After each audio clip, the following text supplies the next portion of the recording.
In this video, I'm going to share with you on how you can reset your Roborock vacuum cleaner, and this is something that is going to work on most of the types, so this is something that you want to do.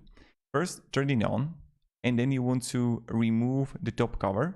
And when you're going to remove top cover, most of the time, the reset button is going to be right here.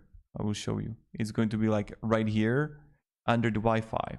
So we will locate the reset button right here, and what you want to do is when you're going to locate it, and you can have it turned on, then you want to just press and hold the home button. And while you've been holding the home button, what you want to do like this, you then want to, with a paperclip, with a pin or something, you just want to also press and hold the reset button for a few seconds. So what might happen is that the turn off, turn on button is going to start flickering with the white nothing.